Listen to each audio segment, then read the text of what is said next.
എൻ്റെ വീട്ടിലേക്ക് ചേട്ടൻ ആദ്യമായിട്ട് വരുമ്പോൾ ഭയങ്കര ബ്രൈറ്റായിട്ട് ഭയങ്കര സ്വീറ്റായിട്ട് വെൽക്കം ചെയ്യണമെന്ന് എനിക്ക് ഭയങ്കര ആഗ്രഹം ഉണ്ടായിരുന്നു കേട്ടോ. ഞാൻ അനുഭവിച്ചതിൻ്റെ വേറൊരു രീതിയിൽ ഒരുപാട് വിഷമിച്ച ആളിനെ ഇതുപോലെ വെൽക്കം ചെയ്യണമെന്ന് എനിക്ക് ആഗ്രഹം ഉണ്ടായിരുന്നു. അപ്പോൾ ഇതേപോലെ ഡെക്കോർ ചെയ്യാനൊക്കെ എനിക്ക് ഭയങ്കര സന്തോഷമുള്ള കാര്യമാണ്. വീട്ടിൽ ചായൻ്റെ തിരക്ക് നടക്കാണ് കേട്ടോ. അപ്പോൾ ഞാൻ ഒറ്റയ്ക്ക് പോയിട്ട് ഫ്ലവേഴ്സൊക്കെ വാങ്ങിച്ചു. ഇഡ്ഡലിയും സാമ്പാറും ആയിരുന്നു രാവിലെ. ബാക്കി ഫുഡൊക്കെ നമ്മൾ പുറത്തുനിന്ന് ഓർഡർ ചെയ്യാണ് ചെയ്തത് കേട്ടോ. കാരണം എല്ലാവർക്കും ബുദ്ധിമുട്ടല്ലേ ഉണ്ടാക്കാനൊക്കെ ആയിട്ട്. അപ്പോൾ നമ്മളെല്ലാവരും നല്ല ഹാപ്പി ആയിട്ട് ചായയൊക്കെ കുടിക്കുകയാണ്. ഓരോരുത്തരായിട്ട് വരുന്നുണ്ട്. ഇതൊരു ഭയങ്കര പ്രൈവറ്റ് ആയിട്ടുള്ളൊരു ഫംഗ്ഷനാണ് കേട്ടോ. എന്നെക്കുറിച്ച് നല്ലത് പറഞ്ഞിട്ടില്ലെങ്കിലും അവൾ അങ്ങനെയാണ് ഇങ്ങനെയാണ് മോശമാണെന്ന് പറയാത്ത, അല്ലെങ്കിൽ നമുക്ക് ദോഷം വരട്ടെ എന്ന് ഒരുപാട് ആഗ്രഹിക്കാത്ത വളരെ കുറച്ച് ആൾക്കാരെ വെച്ചിട്ടുള്ള നമ്മളെ റിലേറ്റീവ്സും തൊട്ടടുത്തുള്ള വീട്ടുകാരെയും മാത്രം ഉൾക്കൊള്ളിച്ചു കൊണ്ടിട്ടുള്ള ഫംഗ്ഷനാണ് കേട്ടോ. ഇതെൻ്റെ ഏട്ടൻ്റെ മോളാണ്. ആദ്യമൊക്കെ എപ്പോഴും കരച്ചിലായിരുന്നു കേട്ടോ. ഇപ്പോൾ ഫുൾ ടൈം ചിരിയാണ്. നിങ്ങൾ വീഡിയോസിലൊക്കെ കണ്ടിട്ടുണ്ടാവും.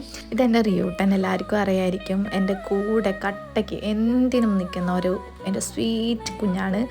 ഇനി ആരൊക്കെ എൻ്റെ ജീവിതത്തിൽ വന്നാലും പോയാലും ഇവൻ്റെ അടുത്തുള്ള നന്ദിയും കടപ്പാടും എനിക്ക് എങ്ങനെയാണെന്ന് മക്കളടുത്ത് അമ്മയ്ക്ക് അങ്ങനെ ഉണ്ടാവേണ്ട ആവശ്യമില്ല, എന്നാലും എനിക്ക് ഉണ്ടാവും കേട്ടോ.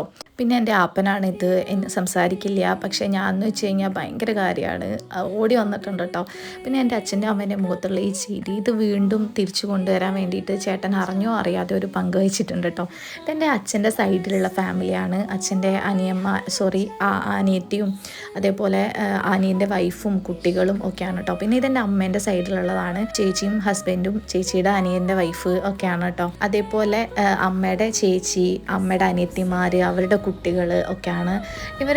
എൻ്റെ അമ്മേൻ്റെ ഫാമിലീൻ്റെ അടുത്ത് ഇതേപോലെ തന്നെ എനിക്ക് ഭയങ്കര ഗ്രാറ്റിറ്റ്യൂഡാണ്. എൻ്റെ ജീവിതത്തിലെ ഈ സന്തോഷം തിരിച്ചു കൊണ്ടുവന്നതിന് ഇവർ വലിയൊരു പങ്ക് വഹിച്ചിട്ടുണ്ട് കേട്ടോ. ഇത് വെറും നന്ദി പറച്ചിൽ മാത്രമായി പോയല്ലോ, നമുക്ക് ഫംഗ്ഷൻ കാണണ്ടേ. അപ്പോൾ അടുത്ത വീഡിയോയിൽ കാണാം കേട്ടോ.